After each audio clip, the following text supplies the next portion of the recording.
Segala puji bagi nama Tuhan. Selamat petang, selamat berjumpa kembali dalam siaran YouTube channel Gema Pancaran Berkat. Puji Tuhan, saya akan menyampaikan firman Tuhan, dan sebelum firman Tuhan saya sampaikan, kita akan berdoa.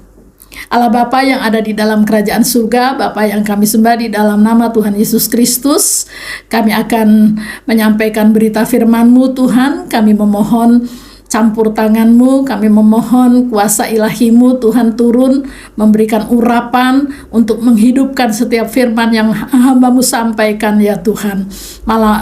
Petang menjelang malam hari ini, Engkau hadir di sini dan Engkau membela pekerjaan-Mu, yaitu pemberitaan firman-Mu ya Tuhan, dapat menjangkau jiwa-jiwa, dapat menjadi berkat bagi mereka yang mendengar, dan dapat menikmati pekerjaan dari kuasa Allah yang bekerja untuk menjadikan mereka layak menjadi anak-anak Allah yang ada di dalam nama Tuhan Yesus Kristus. Terima kasih banyak Bapa di surga. Kami sudah berdoa mengucap syukur dalam nama Tuhan Yesus Kristus, Tuhan dan Juru Selamat kami yang hidup. Haleluya.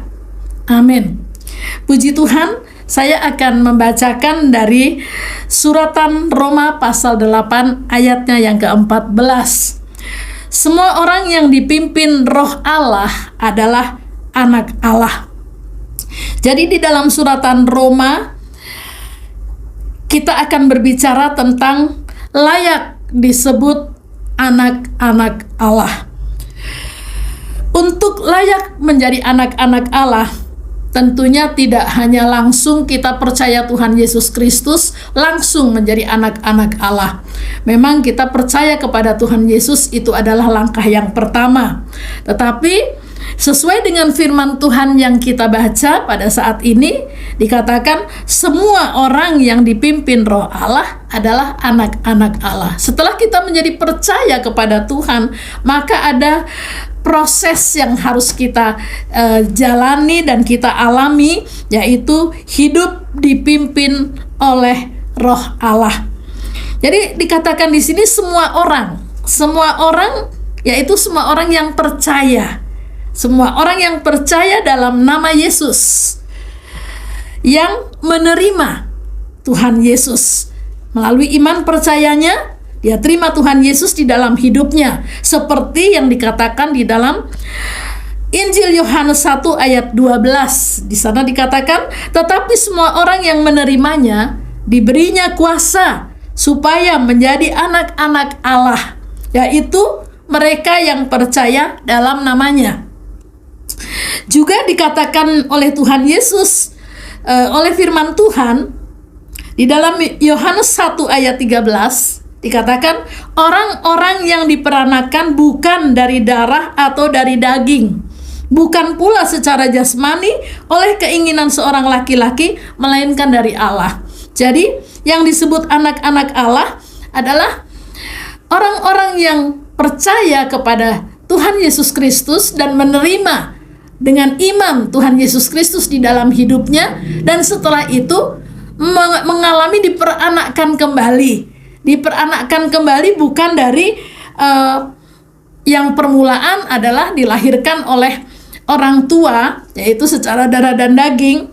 Baru setelah itu akan menjadi anak-anak Allah dan akan dipimpin oleh Roh Allah saat sudah diperanakkan kembali, yaitu dari Allah. Bukan diperanakkan secara jasmani oleh keinginan laki-laki, melainkan dari Allah. Nah, itu ditulis di dalam suratan 1 Petrus 1 ayat 23. Dikatakan, karena kamu telah dilahirkan atau diperanakkan kembali, bukan dari benih yang fana, tetapi dari benih yang tidak fana, oleh firman Allah yang hidup dan yang kekal. Jadi diperanakkan oleh Allah artinya diperanakkan oleh firman Allah yang hidup dan yang kekal. Itu merupakan benih yang tidak fana. Tuhan Yesus mengatakan di dalam Injil Yohanes pasal 3 ayat 3, 5, 6 dan 7.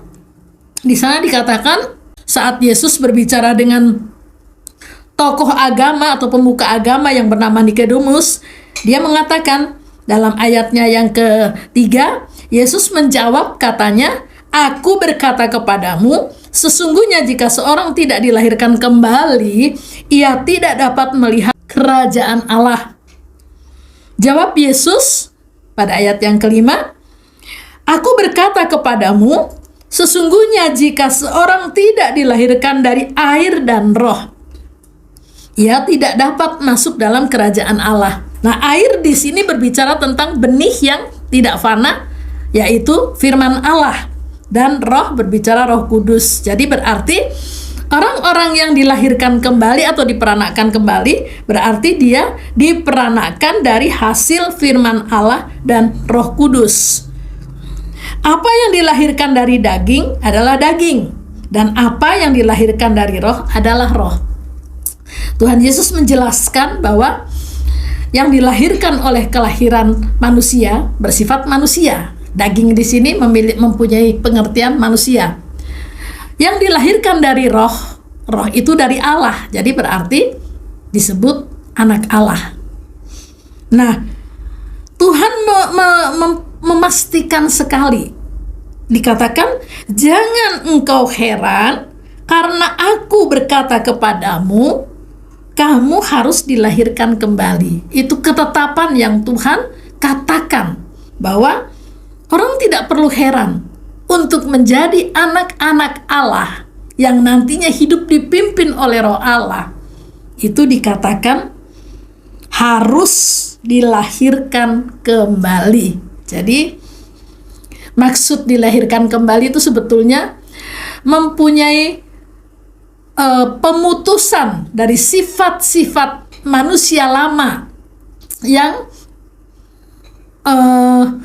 mendapat sifat keturunan dari Adam dan Hawa yang jatuh dalam dosa, lalu terus turun-temurun sampai kepada saat kita dilahirkan oleh orang tua kita. Jadi mempunyai warisan sifat dari manusia yang lama, manusia yang mewarisi dosa Adam dan Hawa. Nah, itu harus diputuskan.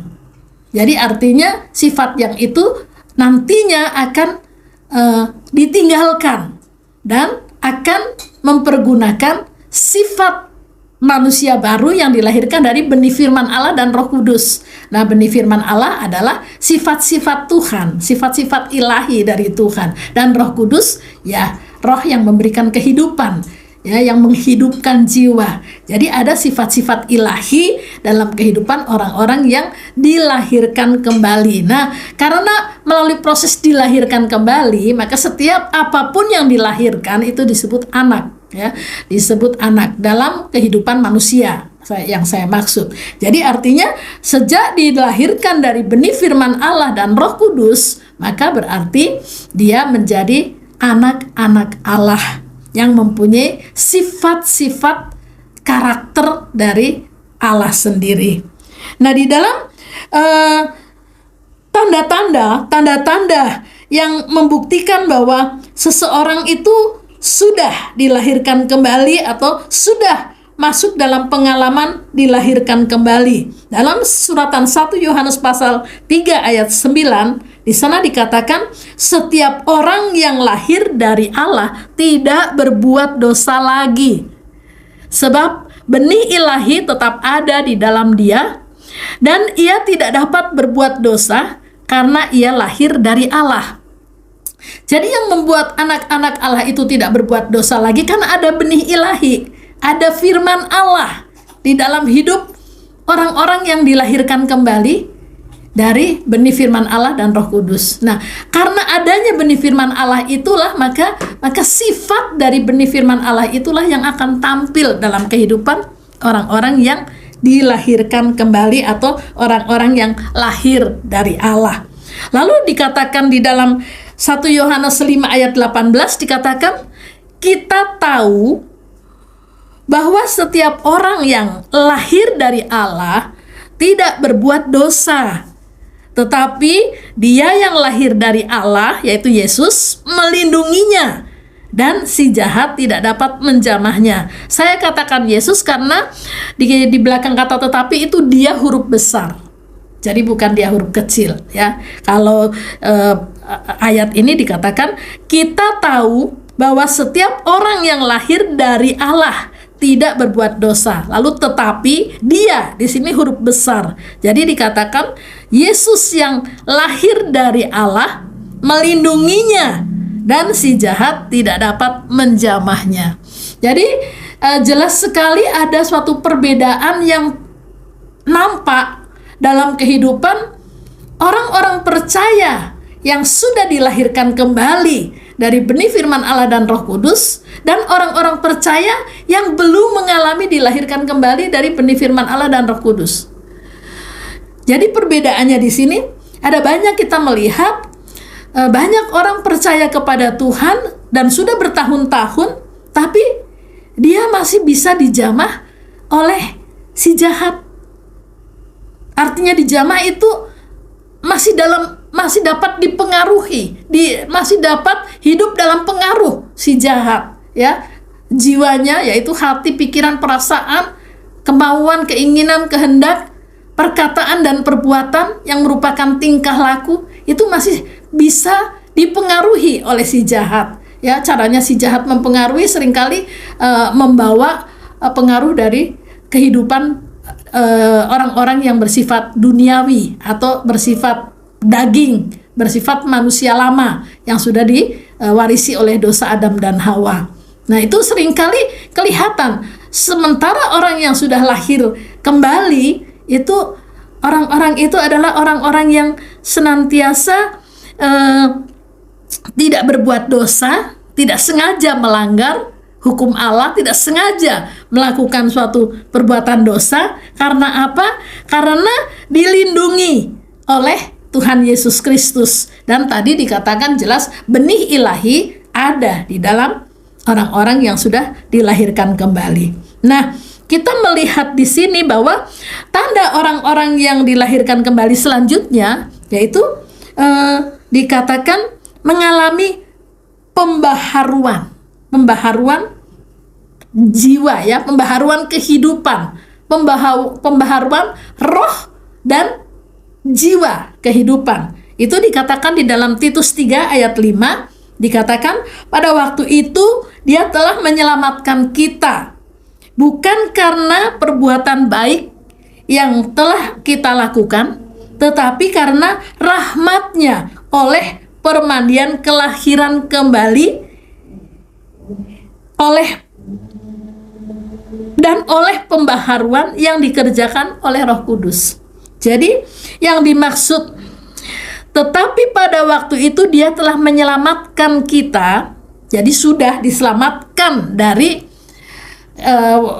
manusia warisan dosa Adam dan Hawa yang akan membawa kepada kebinasaan, lalu diselamatkan, dan itu dikatakan bukan karena perbuatan baik, tapi karena rahmat-Nya, karena kemurahan-Nya, karena kasih karunia-Nya, karena belas kasihan-Nya Allah, karena pemberian yang cuma-cuma itu Allah berikan melalui apa? Melalui permandian. Permandian jadi waktu kita masuk dalam baptisan air, itu kita dipermandikan melalui air baptisan, dan ada proses kelahiran kembali yang dikerjakan oleh benih firman Allah dan Roh Kudus di dalam jiwa kita, di dalam kehidupan kita, sehingga kita mengalami pembaharuan. Jadi ada tanda yang ketiga, pembaharuan, ya. Jadi yang pertama tadi tidak berbuat dosa, ya, karena ada benih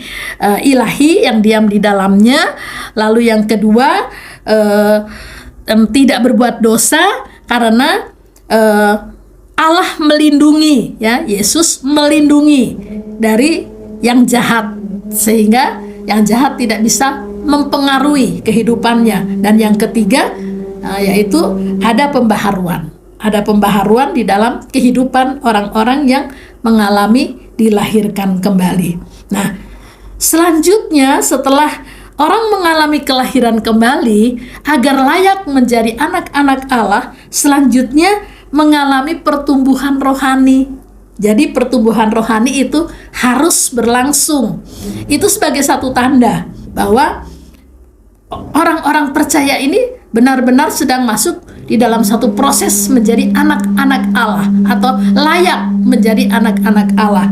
Nah, di dalam 1 Petrus 2 ayatnya yang kedua dikatakan, dan jadilah sama seperti bayi yang baru lahir, yang selalu ingin akan air susu yang murni dan yang rohani, supaya olehnya kamu bertumbuh dan beroleh keselamatan. Jadi keselamatan itu kita jalani.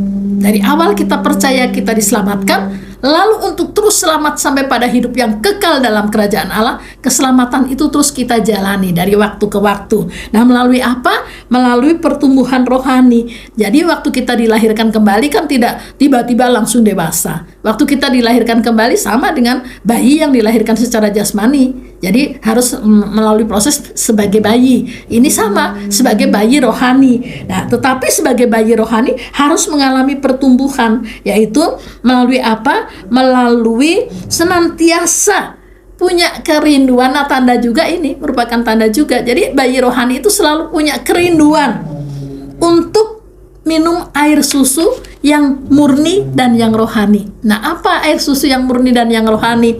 Itu adalah firman Tuhan. Itu sebabnya bayi-bayi rohani harus mendapatkan pemeliharaan, bimbingan, pelayanan yang khusus dari orang-orang yang dipercayakan Tuhan untuk memberikan makanan secara rutin, ya, secara rutin, secara kontinu, terus-menerus diberikan makanan yang dapat memberikan pertumbuhan rohani agar bertumbuh rohaninya dari waktu ke waktu nanti sampai kepada keselamatan yang sempurna. Nah, kita melihat di sini mengapa Tuhan menginginkan orang-orang percaya itu bukan hanya sekedar percaya, tetapi harus menjadi anak-anak Allah, sehingga Tuhan memberikan Roh Kudus memimpin, supaya waktu orang percaya itu sudah mengalami kelahiran baru, lalu dipimpin oleh Roh Kudus untuk menjadi anak-anak Allah yang memenuhi kehendak Allah. Nah, apa kehendak Allah? Kita dapat melihat di sini kehendak Allah. Yang pertama adalah percaya kepada Tuhan. Yang kedua, menghormati Tuhan. Yang ketiga, takut akan Tuhan. Yang keempat, beribadah, mengasihi Tuhan. Yang kelima, beribadah atau berbakti kepada Tuhan. Yang keenam, melayani Tuhan. Yang ketujuh, membawa korban dan persembahan kepada Tuhan. Yang kedelapan, menyembah Tuhan dalam roh dan kebenaran. Yang kesembilan, hidup dalam kekuatan dan hikmat Kristus. Dan yang kesepuluh, mempermuliakan nama Tuhan. Yang kesebelas, serupa dengan gambar anaknya yaitu Yesus. Dan yang ke-12, sempurna seperti Bapa di sorga sempurna. Ini yang menjadi kehendak Tuhan. Itu sebabnya di dalam Injil Matius pasal 7, di sana di dalam ayat 21 dikatakan, tidak semua orang yang memanggil Tuhan, Tuhan, Tuhan akan masuk dalam kerajaan Bapa di sorga. Tuhan hanya katakan hanya mereka-mereka yang melakukan kehendak Bapa. Nah, kehendak Bapa inilah yang akan kita lihat dari firman Tuhan, ya. Yang pertama, percaya kepada Tuhan. Dalam Mazmur pasal 37 ayat 3, di situ dikatakan, percaya kepada Tuhan dan lakukanlah yang baik, diamlah di negeri dan berlakulah setia. Jadi itu perintah dari firman Tuhan.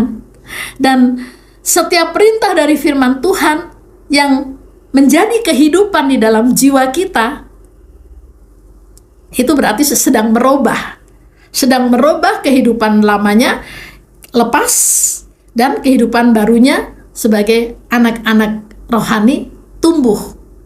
Dan itu adalah kehendak Tuhan. Dikatakan percaya kepada Tuhan dan lakukanlah yang baik. Nah, yang baik itu apa? Yang baik itu orang percaya hidup di dalam terang, ya. Yang baik itu orang percaya hidup di dalam terang, karena di dalam Yohanes pasal 1 dikatakan, di dalam Yohanes pasal 1 dikatakan hidup itu terang, dan terang itu bercahaya, dan kegelapan tidak dapat menguasainya. Itu yang baik. Jadi kalau orang sudah lahir baru, hidupnya sudah tidak dalam kegelapan lagi. Karena orang-orang yang hidup dalam kegelapan adalah orang-orang yang masih manusia lama. Manusia lama itu manusia yang mewarisi dosa Adam dan Hawa. Jadi sifat-sifat dari dosa yang diwariskan dari Adam dan Hawa itu yang paling jelas di sini adalah suka melawan Tuhan, memberontak kepada Tuhan, tidak taat kepada Tuhan, berseteru dengan Tuhan, karena selalu melakukan pelanggaran terhadap hukum Allah, yaitu firman Tuhan. Nah, jadi kita melihat di sini yang baik adalah hidup di dalam terang, karena hidup itu terang dan terang itu bercahaya, dan terang itu, kegelapan tidak bisa menguasai terang. Nah, yang dimaksud terang adalah kebenaran firman Allah, kebenaran ilahi itu adalah terang hidup. Lalu di dalam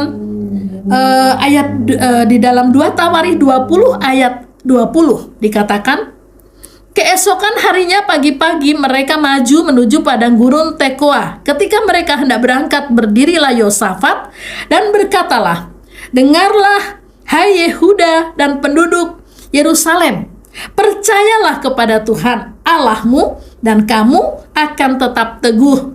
Percayalah kepada nabi-nabinya dan kamu akan berhasil. Nah, jadi di sini kita melihat bahwa ada jaminan bagi kehidupan orang-orang percaya yang sudah layak disebut anak-anak Allah. Apa jaminannya? Dikatakan di dalam kehidupan orang percaya yang hidup dalam dunia tidak terlepas ya dari tantangan-tantangan iman, dari peperangan-peperangan rohani. Ya, peperangan rohani kita bukan melawan manusia, tapi peperangan rohani kita melawan sifat-sifat duniawi, sifat-sifat daging, yaitu manusia lama, manusia yang mewarisi dosa Adam dan Hawa, dan melawan iblis dan setan. Itu peperangan orang percaya. Nah, di sini digambarkan waktu bangsa Israel melawan Bani Amon dan Moab. Dan Amon dan Moab itu menggambarkan sifat-sifat manusia daging dan sifat-sifat manusia duniawi. Nah, kalau mau menang dikatakan harus percaya kepada Tuhan dan percaya kepada hamba-hamba Tuhan, nabi-nabi Tuhan, artinya hamba-hamba Tuhan. Mengapa harus percaya kepada Tuhan dan percaya kepada nabi-nabi Tuhan atau hamba-hamba Tuhan? Karena nabi-nabi Tuhan atau hamba-hamba Tuhan itu menjadi alat yang hidup di tangan Tuhan untuk melayani jemaatnya, yaitu menyampaikan apa yang menjadi kehendak Allah yang tertulis di dalam firman-Nya. Jadi waktu percaya kepada Tuhan tapi tidak percaya kepada nabi-nabi Tuhan atau kepada hamba-hamba Tuhan, berarti itu tidak sesuai dengan yang dikehendaki Tuhan. Tidak sesuai. Karena Tuhan maunya apa yang dikehendaki Tuhan hitam atas putih itu harus utuh diterima oleh orang-orang percaya. Nah, anak-anak Allah adalah orang-orang yang bisa menerima, yaitu kita percaya kepada Tuhan, kita percaya kepada nabi-nabi Tuhan atau hamba-hamba Tuhan, sehingga kita akan berkemenangan dalam menghadapi persoalan-persoalan hidup, tantangan-tantangan hidup yang merupakan peperangan iman atau peperangan roh, sehingga hidup kita akan berhasil dikatakan. Ya, karena apa? Karena waktu kita percaya kepada Tuhan, kita punya hati teguh, tidak menjadi bimbang. Dan ditambah lagi kita percaya kepada pelayanan hamba-hamba Tuhan, maka hamba-hamba Tuhan akan mendapatkan hikmat dari Tuhan untuk melayani orang-orang percaya atau anak-anak Allah supaya dapat belajar taat iman dan bisa mendapatkan berkat dari Tuhan, yaitu berhasil ya, diberkati oleh Tuhan. Di dalam ayat yang dalam perjanjian baru, tadi kita melihat dari dalam perjanjian lama, dalam perjanjian baru juga dituliskan di dalam Yohanes pasal 14 ayat 1, di sini dikatakan, janganlah gelisah hatimu, percayalah kepada Allah, percayalah juga kepadaku. Ku di sini Yesus. Nah, Yesus waktu itu mewakili ya, karena Yesus, kita semua sudah tahu bahwa Yesus adalah Allah yang kita sembah. Tuhan Yesus Kristus adalah Allah yang kita imani dan Allah yang kita sembah. Tetapi waktu Yesus menyatakan diri di dalam tubuh manusia, dia adalah hamba Allah, hamba Tuhan, yang memiliki pelayanan sama dengan pelayanan jabatan nabi, menjadi penyambung mulut Tuhan, menyampaikan kehendak Tuhan. Nah, artinya sekarang setelah Yesus naik dalam tahta kemuliaannya di surga, Yesus memberikan memberikan hamba-hamba Tuhan, pelayan-pelayan Tuhan. Jadi sama di dalam perjanjian baru, jangan gelisah hatimu, percayalah kepada Tuhan dan percayalah kepada hamba-hamba Tuhan yang menjadi tongkat estafet ya, yang menyambung pelayanan Yesus di dalam dunia ini. Nah, dikatakan lalu selanjutnya kita akan melihat yang tadi pertama, percaya kepada Tuhan ya. Jadi jelas di sini percaya kepada Tuhan sudah saya sampaikan melalui ayat-ayat firman Tuhan. Lalu yang kedua, menghormati Tuhan. Menghormati Tuhan itu adalah kehendak Tuhan, dan itu menjadi bagian orang-orang percaya yang sudah dilahirkan kembali. Dikatakan kalau orang belum dilahirkan kembali susah ya untuk mengikuti kehendak Tuhan. Tapi kalau yang sudah dilahirkan kembali namanya juga anak roh, anak rohani. Allah itu roh, dan menjadi anak roh atau anak Allah, maka dia akan dapat menghormati Tuhan. Dikatakan, ya Tuhan, padamulah kebesaran dan kerajaan, kehormatan, kemasyuran dan keagungan, ya segala-galanya yang ada di langit dan di bumi. Ya Tuhan, punyamulah kerajaan, dan Engkau yang tertinggi itu melebihi segala-galanya sebagai kepala. Jadi mengapa harus menghormati Tuhan? Karena Tuhan itu yang tertinggi, melebihi segala-galanya, dan dia kepala. Kepala berarti manusia itu bagian tubuhnya. Jadi nggak mungkin bisa mengatur kepala, tapi kepala yang mengatur tubuh. Nah, itu sebabnya kalau kita sadar anak-anak Allah, maka kita perlu menghormati Tuhan, dan itu harus menjadi kehidupan menghormati Tuhan itu. Saya percaya setiap orang tahu bagaimana cara menghormati Tuhan, karena sebagai manusia kalau kita di sekolah menghormati guru, kita juga harus bersikap seperti apa. Demikian pun waktu kita menghormati Tuhan ya. Lalu di dalam suratan 1 Timotius di Perjanjian Baru, 1 Timotius 6 ayat 16 dikatakan, dialah satu-satunya yang tidak takluk kepada maut, bersemayam dalam terang yang tak terhampiri, seorang pun tak pernah melihat dia. Dan memang manusia tidak dapat melihat dia, baginya lah hormat dan kuasa yang kekal. Jadi hormat kepada Tuhan itu bukan cuma sehari 2 hari, 1 jam 2 jam, 1 bulan 2 bulan, 1 tahun 2 bulan, tapi dikatakan sampai pada kekekalan. Nah, itu karena anak-anak Allah itu hidupnya kekal. Dia tidak mengalami kematian. Apanya yang tidak mengalami kematian? Roh dan jiwanya. Dia akan terus hidup karena ada benih firman Allah yang memberi kehidupan. Jadi tubuhnya nanti bisa mati, masuk di kubur, tapi roh dan jiwanya tidak akan pernah mati. Terus dalam kekekalan, dan kita menghormati Tuhan sampai pada kekekalan, ya. Dan kita melihat di dalam ayat selanjutnya tadi, percaya, menghormati Tuhan, sekarang takut akan Tuhan. Takut akan Tuhan ditulis di dalam Ulangan pasal 6 ayat 13 dikatakan, engkau harus takut akan Tuhan Allahmu, kepada Dia haruslah engkau beribadah, dan demi namanya haruslah engkau bersumpah. Ya, jadi di dalam Perjanjian Lama sudah ditetapkan sebagai orang-orang yang layak menjadi anak-anak Allah, karena bangsa Israel kan disebut anak sulung ya, anak laki-laki yang sulung dari Allah. Makanya di dalam Ulangan ditulis, takut akan Tuhan. Engkau harus takut akan Tuhan Allahmu. Harus takut. Kata harus berarti tidak boleh tidak. Dan di dalam Perjanjian Baru bukan lagi tidak boleh tidak, tapi punya kemerdekaan untuk hidup takut akan Tuhan, karena memang sudah terlahir sebagai manusia rohani ya. Itu tertulis di dalam Lukas pasal 12 ayat 5 dikatakan, aku akan menunjukkan kepada kamu siapakah yang harus kamu takuti. Takutilah Dia yang setelah membunuh mempunyai kuasa untuk melemparkan orang ke dalam neraka. Sesungguhnya aku berkata kepadamu, takutilah Dia. Nah, Dia di sini siapa? Dia di sini adalah Tuhan Yesus. Jadi Tuhan Yesus itulah Tuhan yang perlu mendapatkan rasa takut dari orang yang percaya ya. Jadi orang yang percaya itu punya rasa takut akan Tuhan. Nah, kalau kita punya rasa takut akan Tuhan, berarti kan kita selalu menghindari hal-hal yang melanggar firman Allah. Itu berarti bukti bahwa kita punya rasa takut akan Tuhan. Kalau kita bilang saya takut akan Tuhan, tapi sudah tak tahu itu yang akan dilakukan merupakan pelanggaran firman Tuhan, tapi dibikin juga, nah artinya tidak takut. Tapi waktu kita sudah tahu bahwa itu kalau kita lakukan akan melanggar firman Tuhan, jangan deh. Artinya kita menghormati Tuhan dan kita takut akan Tuhan ya. Lalu kita melihat juga setelah itu dikatakan mengasihi Tuhan. Nah, mengasihi Tuhan itu ditulis di dalam Perjanjian Lama, Ulangan pasal 6 ayat 5. Dikatakan, kasihilah Tuhan Allahmu dengan segenap hatimu dan dengan segenap jiwamu dan dengan segenap kekuatanmu. Jadi boleh saya katakan seluruh roh, jiwa, dan tubuh untuk mengasihi Tuhan. Jadi Tuhan ingin anak-anak Allah itu supaya layak betul-betul sebagai anak-anak Allah, betul-betul hidupnya itu seluruhnya untuk mengasihi Tuhan, seluruhnya. Tapi tidak akan rugi kok.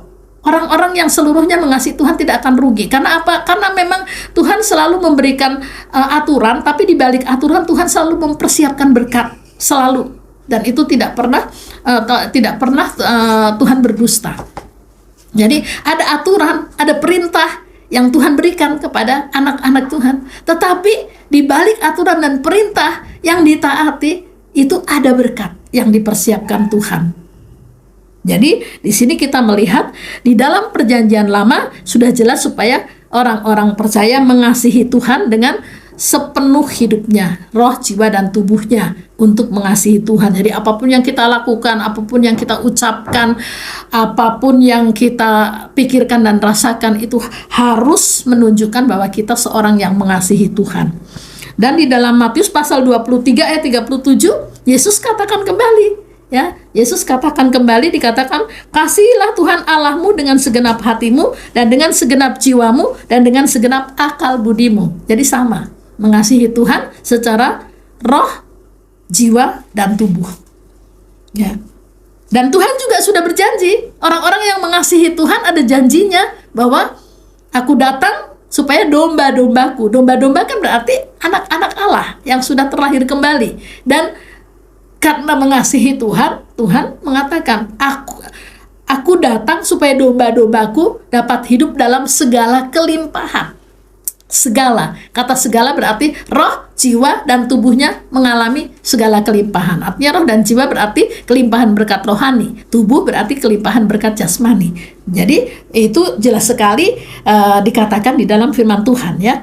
Nah, selanjutnya orang-orang yang mengasihi Tuhan juga diperintahkan, atau orang-orang yang mengasihi Tuhan akan mewujudkan dirinya melalui apa? Beribadah kepada Tuhan. Karena beribadah itu memang perintah Tuhan juga. Dan kalau kita sebagai anak-anak Tuhan, maka kita melakukannya, perintah itu atas dasar yaitu kemerdekaan yang dikerjakan oleh roh yang memimpin. Jadi kemerdekaan dari roh yang memimpin kehidupan kita. Karena roh memimpin kepada apa? Roh memimpin pada seluruh kebenaran, dan seluruh kebenaran itu akan kita dapatkan di dalam ibadah, dalam berbakti. Dikatakan dalam Keluaran pasal 23 ayat 25, tetapi kamu harus beribadah kepada Tuhan Allahmu, maka Ia akan memberkati roti makananmu dan air minumanmu. Jadi sekali lagi saya katakan ada perintah dari Tuhan, tapi di balik perintah Tuhan mempersiapkan berkat, ya. Jadi waktu perintah itu dilaksanakan, maka berkat Tuhan pasti akan terbukti, akan nyata, ya, yaitu berkat kesehatan dan berkat materi yang dibutuhkan oleh tubuh kita. Dikatakan, tetapi kamu harus beribadah kepada Tuhan Allahmu, maka Ia akan memberkati roti makananmu dan air minumanmu, dan aku akan menjauhkan penyakit dari tengah-tengah kamu. Jadi keselamatan dan kehidupan, berkat makanan dan minuman, dan berkat kesehatan tubuh itu menjadi jaminan yang pasti dari Tuhan bagi orang-orang yang melaksanakan ibadah kepada Tuhan, ya. Dan kita juga melihat di dalam Perjanjian Baru yang ditulis oleh Timotius, dikatakan di dalam 1 Timotius pasal 4 ayat 7 sampai 8 dikatakan, tetapi jauhilah tahayul dan dongeng nenek-nenek tua, latihlah dirimu beribadah. Latihan badani terbatas gunanya, tetapi ibadah itu berguna dalam segala hal, karena mengandung janji baik untuk hidup ini maupun untuk hidup yang akan datang.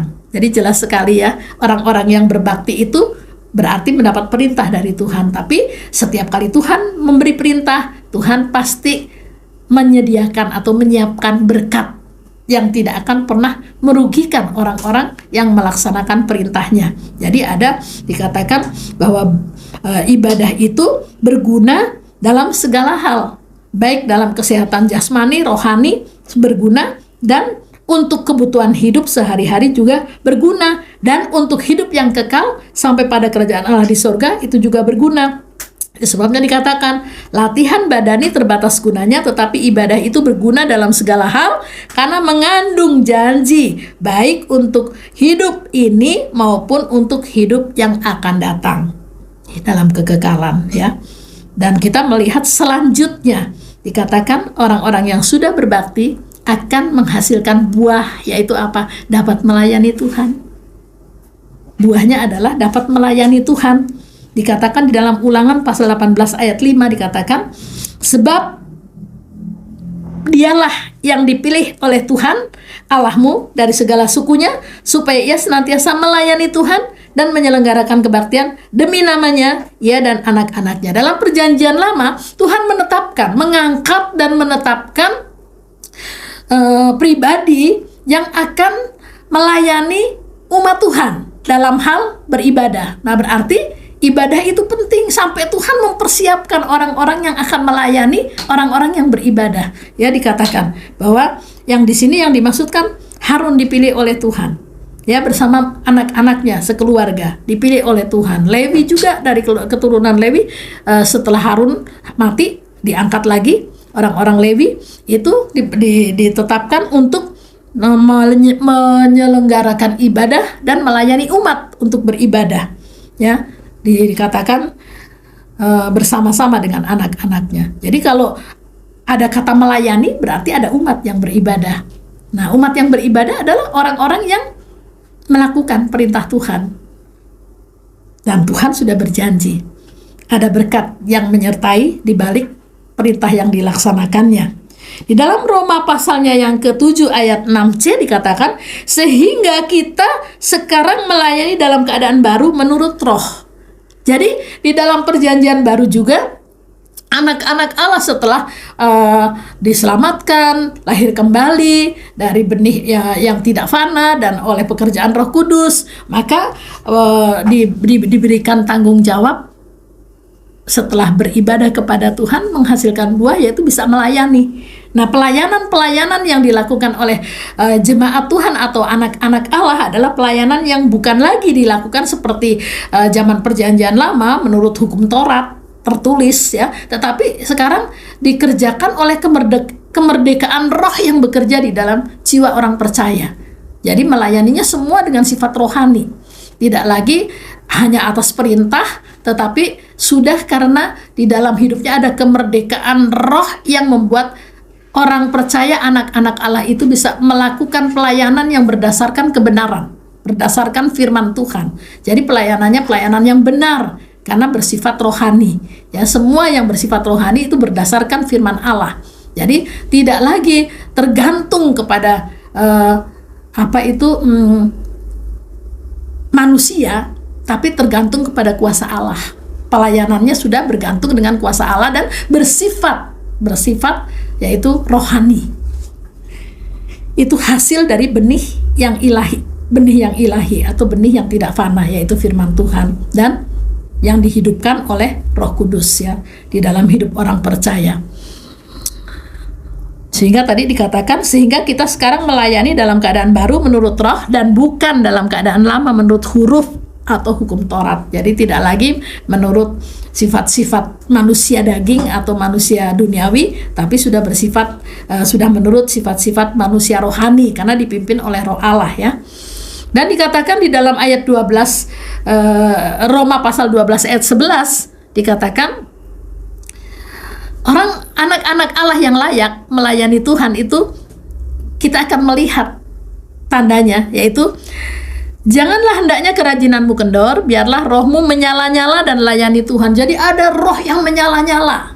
Kalau roh itu tinggalnya di dalam, berarti kalau ada roh yang menyala-nyala, berarti dari dalam jiwa kita ada satu semangat yang berkobar-kobar untuk tetap melayani Tuhan dan tidak menjadi kendor. Apapun tantangan yang kita hadapi, tidak ada yang bisa memisahkan kita dari kasih Allah, sehingga itulah yang membuat pelayanan itu tidak kendor, ya, tetap menyala-nyala. Itu melayani Tuhan. Nah, pelayanan ini pelayanan umat Tuhan terhadap Tuhan. Ya, kalau tadi adalah pelayanan hamba Tuhan terhadap umat Tuhan. Kalau yang sekarang adalah pelayanan anak-anak Tuhan terhadap Tuhan maupun terhadap hamba-hambanya. Itu yang ditulis di dalam Roma pasal 12 ayat 11 ya. Lalu yang ketujuh kita melihat yaitu membawa korban dan persembahan. Mazmur pasal 20 ayat 4 mengatakan, kiranya diingatnya segala korban persembahanmu dan disukainya korban bakaranmu. Ya. Jadi Daud mengingatkan di dalam doa bahwa Tuhan itu mengingat korban persembahan orang-orang percaya atau anak-anak Allah, dan Tuhan menyukai korban persembahan itu. Nah, kalau dulu kan korban persembahan ada korban bakaran ya. Tapi kalau sekarang korban bakaran itu dialihkan menjadi suatu pengertian rohani yang ditulis oleh Rasul Paulus dalam Roma pasal 12 ayat 1 dikatakan, karena itu saudara-saudara, demi kemurahan Allah aku menasihatkan kamu supaya kamu mempersembahkan tubuhmu sebagai persembahan yang hidup, yang kudus, dan yang berkenan kepada Allah. Itu adalah ibadahmu yang sejati. Jadi persembahan-persembahan yang sekarang adalah persembahan mempersembahkan seluruh hidupnya. Kan tadi mengasihi dengan seluruh hidupnya. Sekarang setelah mengasihi, memberi kepada Tuhan, mempersembahkan. Tuhan mau dipakai apa deh aku, yang penting aku sudah mempersembahkan. Nah, mempersembahkan tubuh sebagai persembahan yang tadi dikatakan hidup, kudus, dan berkenan. Hidup artinya itu terang, bercahaya. Jadi mempersembahkan hidup yang senantiasa terikat dengan firman-Nya, ya, karena terang itu adalah firman Allah, kebenaran, ya, kebenaran, terikat dengan kebenaran firman Allah. Lalu kudus, jelas kalau orang hidup dengan kebenaran firman Allah, pasti kebenaran firman Allah itulah yang menguduskan roh, jiwa, dan tubuhnya setiap waktu, ya. Dan yang berkenan kepada Tuhan, karena memang itu berkenan kepada Tuhan, itu adalah ibadah yang sejati. Lalu persembahan yang kedua di dalam perjanjian baru dikatakan dalam Galatia 6 ayat 6 dikatakan, dan baiklah dia yang menerima pengajaran dalam firman, memberi segala sesuatu yang ada padanya dengan orang yang memberi pengajaran. Jadi persembahan-persembahan sekarang yang dilakukan adalah pertama memberi diri kepada Tuhan, lalu yang kedua, waktu kita menerima pengajaran firman Allah, maka harus kita dapat punya pengertian, ya, bahwa dia sudah mengajar hidupku, sekarang aku memberi kepadanya. Nah, tentunya kan kita bekerja mempunyai hasil, ya, gaji, upah, dan kita bisa sisihkan mana yang untuk kepentingan kita dan mana yang dapat dipergunakan untuk kepentingan yang bersangkut paut dengan tanggung jawab ibadah kita kepada Tuhan. Dan salah satunya di sini tanggung jawabnya yaitu memberi kepada orang yang mengajarkan firman. Itu adalah perintah Tuhan, dan di balik perintah Tuhan pasti ada berkatnya, bahwa orang yang membawa korban persembahan diingat oleh Tuhan dan disukai oleh Tuhan, dan Tuhan pasti akan memberkati. Jadi dia akan datang untuk memberkati. Dalam Ibrani pasal 13 ayat 15 sampai 16, Rasul Paulus menulis begini, sebab itu marilah kita oleh Dia senantiasa mempersembahkan korban syukur kepada Allah, yaitu ucapan bibir yang memuliakan namanya, dan janganlah kamu lupa berbuat baik dan memberi bantuan, sebab korban-korban yang demikianlah yang berkenan kepada Allah. Nah, ini di sini berbuat baik dan memberi bantuan. Artinya apa? Artinya bisa dilakukan kepada para hamba-hamba Tuhan, pelayan Tuhan, dan bisa dilakukan kepada sesama saudara seiman di dalam Tuhan. Itu merupakan korban-korban persembahan yang diperintahkan Tuhan, yang bisa keluar dari kehidupan yang disebut layak menjadi anak-anak Allah, ya. Lalu setelah itu, apa kehendak Tuhan selanjutnya? Dikatakan yaitu menyembah Tuhan di dalam roh dan kebenaran. Dikatakan dalam Yohanes pasal 4 ayat 23-24 dikatakan, tetapi saatnya akan datang dan sudah tiba sekarang bahwa penyembah-penyembah benar akan menyembah Bapa dalam roh dan kebenaran. Sebab Bapa menghendaki penyembah-penyembah demikian. Allah itu roh, dan barang siapa menyembah Dia harus menyembahnya dalam roh dan kebenaran. Jadi roh di sini roh huruf kecil berarti roh manusia kita yang dulunya digelapkan cahaya kemuliaannya oleh dosa, tapi setelah menerima Roh Kudus yang memeteraikan kita sebagai anak-anak Allah, maka roh manusia kita terang kembali, bercahaya kembali dalam kemuliaan Allah, sehingga jiwa kita berjalan dalam terang, ya, hidup di dalam kebenaran. Nah, itu yang harus menjadi perjalanan hidup kita setiap hari, karena mau tidak mau kita sebagai anak Allah, semua perjalanan hidup kita itu merupakan suatu penyembahan kita kepada Tuhan.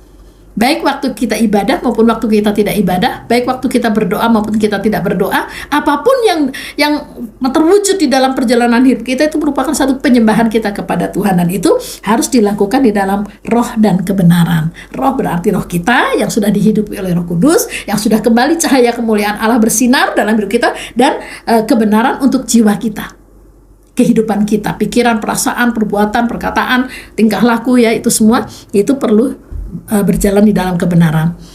Dan dikatakan juga setelah itu maka kita akan tadi menyembah Allah di dalam roh dan kebenaran, lalu hidup dalam kekuatan dan hikmat Allah. Itu merupakan kehendak Tuhan. Itu proses demi proses yang akan tumbuh di dalam kehidupan kita, yang harus nyata. Dikatakan hidup dalam kekuatan dan hikmat Tuhan. Di dalam 1 Korintus 1 ayat 24 dikatakan, tetapi untuk mereka yang dipanggil, baik orang Yahudi maupun orang bukan Yahudi, Kristus adalah kekuatan Allah dan hikmat Allah. Nah, itu harus menjadi kehidupan kita. Jadi kita hidup itu menghadapi banyak masalah di dalam dunia ini, ya. Tanpa hikmat dan kekuatan dari Tuhan, kita bisa meleset dari kehendak Allah. Nah, tapi Tuhan menginginkan kita hidup sesuai dengan kehendak Tuhan, ya. Hanya orang-orang yang melakukan kehendak Tuhan yang dapat masuk dalam kerajaan Bapa di surga. Nah, berarti kita perlu memenuhi kehendak Tuhan. Nah, supaya kita bisa memenuhi kehendak Tuhan, tidak meleset dari kehendak Tuhan, maka kita perlu hidup dalam kekuatan Allah dan hikmat Allah yang ada di dalam Yesus Kristus, ya. Ini ditulis dalam 1 Korintus 1 ayat 24 oleh Rasul Paulus, katakan tetapi untuk mereka yang dipanggil, baik orang Yahudi berarti orang Israel maupun orang bukan Yahudi berarti termasuk kita, bukan orang Yahudi, ya. Kristus adalah kekuatan Allah dan hikmat Allah, dan itu harus ada di dalam kehidupan kita, sehingga kita nggak mempergunakan hikmat manusia, nggak mempergunakan hikmat dunia, karena hikmat manusia dan hikmat dunia dikatakan dalam Yakobus itu adalah hikmat setan katanya, ya, kata firman Tuhan, bukan kata saya dalam suratan Yakobus, ya. Nah, supaya kita tidak di bawah hikmat setan-setan, maka kita perlu pakai hikmatnya Tuhan, dan itu ada di dalam Yesus Kristus. Jadi kalau kita membiarkan Yesus Kristus selalu hidup di dalam kita, maka hikmatnya dan kekuatannya akan selalu ada di dalam kehidupan kita, sehingga kita tidak menjalani kehidupan yang asal-asalan, tapi kita menjalani kehidupan yang sesuai dengan kehendak Tuhan. Di dalam Roma pasal 8 ayat 29, setelah kita hidup dalam hikmat Allah dan kekuatan Allah yang ada dalam Yesus Kristus, maka kita akan menjadi serupa dengan gambar Yesus. Itu kehendak Tuhan. Jadi kita akan serupa dengan gambar Yesus, artinya apanya yang serupa? Kehidupannya, roh dan jiwa kita. Ya, kalau tubuh kita kan pasti beda. Yesus kan tidak dilahirkan dari daging, ya. Yesus dari roh dan firman. Tapi kalau kita kan dari daging. Cuma waktu kita dilahirkan kembali, sebetulnya hampir sama dengan Tuhan. Yang dilihat Tuhan bukan tubuh kita yang fana ini, tapi yang dilihat Tuhan adalah roh dan jiwa yang dilahirkan dari roh dan dari benih firman Tuhan dan dari Roh Kudus, ya. Jadi sama, dan itu akan dibentuk oleh Tuhan melalui firman Tuhan, pengajaran dan melalui peranan Roh Kudus yang terus bekerja di dalam kehidupan kita, di dalam jiwa kita, sehingga kita dapat serupa dengan Yesus. Dikatakan dalam Roma pasal 8 ayat 29, serupa dengan gambaran Yesus, ya. Sebab semua orang yang dipilihnya dari semula, mereka juga ditentukannya dari semula untuk menjadi serupa dengan gambaran anaknya, supaya ia, anaknya itu, menjadi yang sulung di antara banyak saudara. Artinya Yesus dalam kehidupan rohani itu menjadi saudara sulung kita. Kan banyak saudara, berarti seluruh dunia orang-orang yang terlahir kembali menjadi anak-anak Allah yang hidupnya dipimpin oleh Roh Allah, maka dia menjadi saudara-saudara dari Yesus yang adalah anak sulung, ya. Yesus dalam kemanusiaannya waktu dia mempergunakan tubuh manusia. Nah, sekarang sudah di sorga, tapi kehidupannya secara rohani mengalir kepada kita, ya. Nah, dikatakan selanjutnya setelah menjadi serupa dengan gambaran anaknya yaitu Yesus, maka kita akan hidup mempermuliakan nama Tuhan. Jadi nggak mungkin kita bisa hidup mempermuliakan nama Tuhan waktu kita belum serupa dengan gambaran anak yaitu Yesus, yaitu roh dan jiwa kita. Jadi sehingga di sini dikatakan dalam Roma pasal 11 ayat 36, sebab segala sesuatu adalah dari Dia dan oleh Dia dan kepada Dia, bagi Dialah kemuliaan sampai selama-lamanya. Ya, jadi artinya segala sesuatu itu berasal dari Tuhan, yaitu Tuhan Yesus yang kita percayai, dan kepada Tuhan Yesus juga, dan bagi kemuliaannya Tuhan Yesus. Jadi kita kalau kita hidup itu berarti hidup ini untuk kemuliaannya Tuhan, untuk kemuliaannya Tuhan. Jadi dari bahasa bebasnya mempermuliakan Tuhan, ya, karena hidup kita ini hidup untuk kemuliaannya Tuhan. Dikatakan sebab segala sesuatu adalah dari Dia dan oleh Dia dan kepada Dia, bagi Dialah kemuliaan sampai selama-lamanya. Jadi kita mempermuliakan nama Tuhan itu selama-lamanya sampai nanti dalam kekekalan di sorga. Nah, itu diperjuangkan selama kita masih di bumi. Kalau di sorga sudah tidak ada lagi perjuangan, di bumilah kita memperjuangkannya. Lalu yang terakhir, waktu kita sudah bisa mempermuliakan Tuhan, maka kehendak Tuhan yang terakhir adalah Matius 5 ayat 48, karena itu haruslah kamu sempurna sama seperti Bapamu yang di surga adalah sempurna. Nah, kita nggak mungkin bisa sempurna waktu urutan yang dari pertama sampai yang ke-11 itu tidak berlangsung dalam hidup kita. Nah, supaya berlangsung maka kita kembali kepada ayat pertama tadi, ya, yaitu apa? Ayat pertama tadi mengatakan semua orang yang dipimpin Roh Allah adalah anak Allah. Jadi kita harus memberi diri dipimpin oleh Roh Allah sehingga kita menjadi anak Allah, dan karena kita menjadi anak Allah maka pekerjaan Allah berlangsung dalam kehidupan kita. Nah, karena pekerjaan Allah berlangsung dalam kehidupan kita, dengan sendirinya tujuan akhir adalah kita menjadi manusia sempurna. Menjadi manusia sempurna seperti Bapa di surga sempurna, seperti Yesus sempurna, ya. Yesus adalah, kan Bapa itu Tuhan, Yesus itu anak, dan Roh Kudus adalah roh yang memberikan kehidupan. Jadi Bapa, Anak, dan Roh Kudus yaitu Tuhan Yesus Kristus. Puji Tuhan, firman Tuhan yang merupakan pengajaran hari ini saya sudahi sampai di sini, dan kiranya Tuhan memberkati kita semua. Dan mari kita berdoa untuk menutup pemberitaan firman Tuhan pada saat ini. Allah Bapa yang ada di dalam kerajaan surga, Allah Bapa yang kami sembah di dalam nama Tuhan Yesus Kristus, hamba mengucap syukur kepadamu Tuhan, karena Engkau sudah memimpin pemberitaan firman Tuhan yang merupakan pengajaran bagi orang percaya, supaya di mana ada orang percaya, jika mereka belum memahami kehendak Tuhan, melalui pengajaran firman Tuhan inilah kehendak Tuhan yang perlu terjadi di dalam kehidupan orang percaya, supaya apa yang dikatakan dalam Injil Matius pasal 7 ayat 21, Yesus katakan bukan semua orang yang mau berseru-seru Tuhan, Tuhan, Tuhan akan masuk dalam kerajaan Bapa di surga, tetapi orang-orang yang melakukan kehendak Bapa. Dan inilah kehendak Bapa yang perlu berlangsung dalam kehidupan orang percaya, sehingga sekalipun hidup di dalam dunia tetapi mempunyai hidup yang berbeda dengan orang-orang yang belum ditebus, yang belum diselamatkan, karena perjuangan keselamatan dapat dikerjakan tatkala kita masih hidup di dalam dunia, dan nanti di surga akan melihat hasilnya. Bapa di surga, inilah yang menjadi perjuangan kami orang percaya. Kami berdoa Tuhan supaya di mana ada orang percaya, di situ Roh Kudus berperan, dan biarlah orang percaya dipimpin oleh Roh Kudus supaya mereka layak menjadi anak-anak Allah yang memenuhi kehendak Bapa di surga. Kami mengucap syukur Tuhan, Engkau juga menyatakan kuasa-Mu, Engkau menyatakan kasih-Mu, sehingga di mana ada orang percaya, di situ kemenangan terjadi ya Tuhan. Bapa di surga, kami juga berdoa untuk bangsa dan negara kami. Engkau memberkati para pemimpin bangsa kami Tuhan. Jadikanlah negeri kami negeri yang damai sejahtera, negeri yang dipenuhi dengan kuasa ilahi, di mana Tuhan mengendalikan seluruh kehidupan yang ada di dalam negeri ini Tuhan, sehingga negeri ini akan tetap bersatu dalam kesatuan yang utuh dan kokoh, dan dapat berkembang, dapat semakin maju Tuhan, karena Engkau akan selalu memegang kendali baik dalam kehidupan berpolitik, ekonomi, agama, hukum, keamanan, kebudayaan terkendali oleh kekuasaan-Mu yang ajaib dan dahsyat ya Tuhan. Terima kasih banyak Bapa. Ampuni segala kekurangan dan dosa-dosa kami.